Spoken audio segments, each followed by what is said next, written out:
The can't send message error, often as error 2 on Metro by T-Mobile, usually comes from SMSC settings or network connectivity problems. The SMSC is the server that routes SMS messages. Error 2 indicates your phone can't reach this server. Start by checking your SMSC number, which should be +14072079432 or +407207941 depending on region. Access this in your phone's SIM status or network settings. If incorrect, manually update the SMSC number. Another cause is misconfigured APN settings. Ensure it's set to Metro or Fast Metro. Since SMS relies on 2G, 3G networks, try toggling airplane mode to reset the connection. These steps address the most common root causes.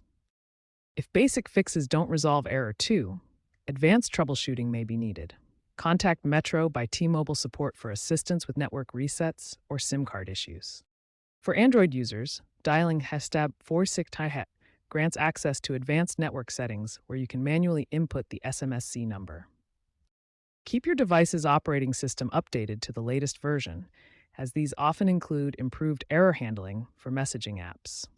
Mobile messaging trends are shifting towards RCS, reducing reliance on SMS. Consider enabling RCS in your messaging app if available. As 5G expands, older 2G, 3G networks are being decommissioned, potentially causing SMS disruptions. While SMS remains crucial for certain functions, future solutions increasingly involve automated fixes within carrier apps and a gradual transition to alternative messaging protocols.